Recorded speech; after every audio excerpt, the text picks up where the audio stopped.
आपके साथ आशु धारीवाल। आज बात करने वाले हैं हम अलीगढ़ में बीते 15 दिन पहले एक मर्डर हुआ था दलित युवक का, जिसे लेकर अब आजाद समाज पार्टी के प्रमुख चंद्रशेखर आजाद एक बार फिर से तीखे बयानबाजी कर रहे हैं यूपी सरकार पर। इसी के साथ बता दें कि सीएम योगी आदित्यनाथ को भी घेरते हुए दिखे। बता दें कि ये दलित युवक जिसे शरेआम पहले तो बता दें कि चैलेंज किया गया और उसके बाद उसका मर्डर कर दिया गया। अलीगढ़ में बता दें कि बहादुरगढ़ी गांव की ये घटना है।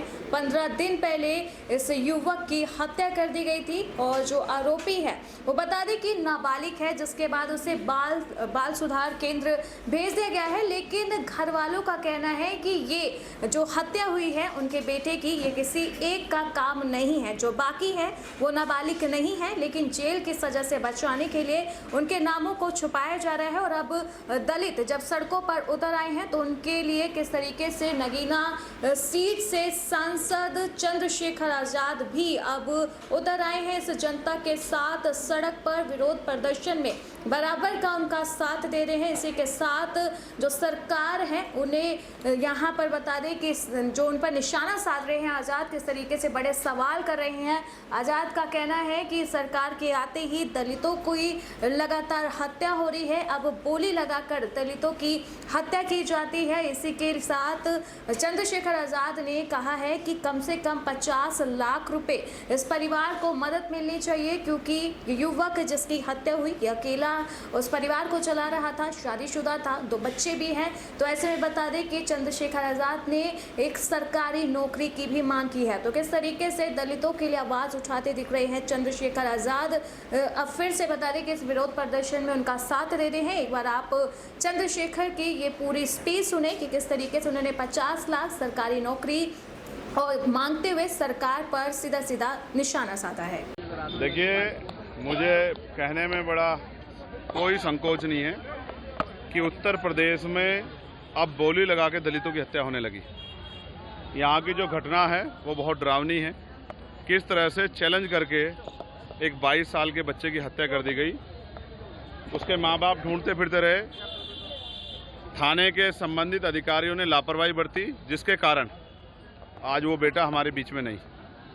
और तो और जो आरोपी था उसको इतना समय मिला कि उसने आराम से सरेंडर कर दिया, पुलिस को गिरफ्तार नहीं कर पाई। ये पुलिस का इतना बड़ा फेलियर है। उसके साथ और वो सातिर इतना है, जिसको जुनैल बताया जा रहा है, वो इतना सातिर है कि उसने 5 अन्य लोगों के नाम ले दिए कि ये मेरे साथी थे। बाद में पुलिस का जानकारी में अपनी जो कार्रवाई है, अपनी जांच में मानना है कि वो 5 लोग उसमें नहीं थे, ये उसने किसी और मंशा से दिए।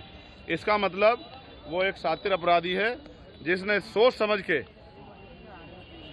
ये हत्या की है। उस पर कठोर से कठोर कार्रवाई हो और फास्ट ट्रैक कोर्ट में मुकदमा चले, और जितने भी ऐसे अधिकारी हैं जिन्होंने अपने कर्तव्य के प्रति अपने कर्तव्य जिम्मेदारी निर्वहन नहीं किया, उन पर सख्त कार्रवाई हो, जिससे कि और थानों में गरीबों की जो के साथ जुल्म हो रहा है, वो जुल्म करने वाले लोगों पे कार्रवाई होना आसान हो जाए, सभी अधिकारियों को इसकी संदेश जाए।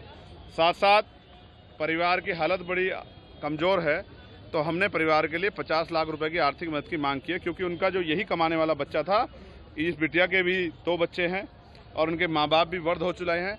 इनके लिए भी हमने मांग की है और एक सरकारी नौकरी की हमने मांग की है, परिवार की सुरक्षा की, और साथ साथ उसमें जो संलिप्त और लोग हैं जिनका पुलिस द्वारा भी बताया गया कि और भी लोग उसमें शामिल हैं, उनको भी जो है जल्दी जानकारी करके और उनको भी सख्त से सख्त सजा जो है मिले, उनको गिरफ्तार किया जाए और संरक्षण करने वाले अधिकारियों पे, लापरवाह अधिकारियों पे कार्रवाई हो, ऐसी हमने मांग की है। भीम आर्मी किस तरीके से तैयारी मैंने अपने लोगों से ये आग्रह किया है कि ये लोग भी बहुत मजबूत हैं, पहरेदार हैं और महापुरुषों के मिशन को आगे बढ़ाना चाहते हैं।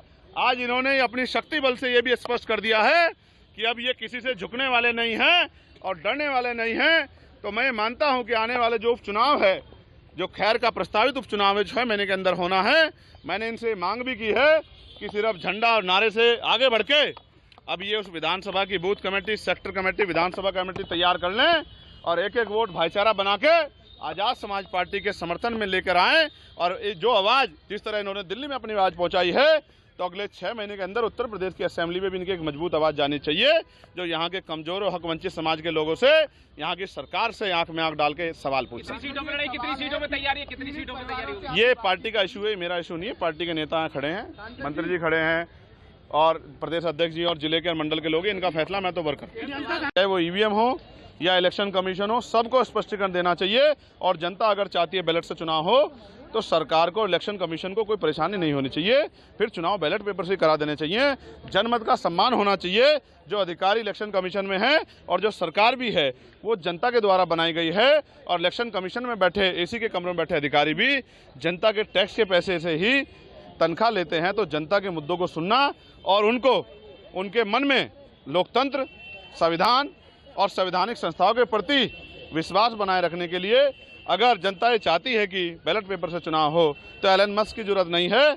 यहाँ की जनता की मांग को मानकर ही यहाँ के इलेक्शन कमीशन को ये फैसला लेना चाहिए। क्या लगता है 2400 दुरुपयोग भी हुआ इसका? अब ये मैं फिर आपसे कह रहा हूँ कि ईवीएम पे चर्चा इसलिए ज़्यादा नहीं कर रहे हैं कि बीजेपी के लोगों ने झूठ बोल के और फिर और बहुत लोगों ने झूठ बोल के हमारे वोट को इस बार ले लिया है।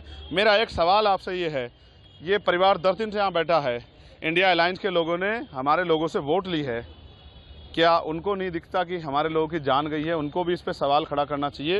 क्या वो नेता जो उत्तर प्रदेश के हैं और देश स्तर के हैं, क्या इन पीड़ितों के न्याय आंसू पूछने जाएंगे, आएंगे, इनका दुख पूछेंगे, इन गरीबों घर तक पहुंचेंगे, या फिर इनको चंद्रशेखर आज़ाद के साथ ही खड़ा होकर अपने आंसू की, अपने साथ होने वाले अन्याय की लड़ाई लड़नी पड़ेगी? ये बात भी सर्वविदित हो रही है कि ऐसा लगता है अब चुनाव खत्म हो गया, अब इन गरीबों से उनका कोई मतलब नहीं रहा, तो इनके मरने पे भी आवाज उठाना उनके लिए कोई जरूरी बात नहीं है। तो देखा आपने किस तरीके से चंद्रशेखर आजाद अब सामने आ चुके हैं। ये दलित जो 15 दिन से लगातार अपने बेटे के लिए न्याय मांग रहे थे, लेकिन सरकार इन्हें नहीं सुन रही थी, प्रशासन इन्हें अनसुना कर रहा था। जो पुलिस भी है वो यहाँ पर बता दे कि कार्यवाही नहीं कर रही है, ऐसा घर वालों का कहना है।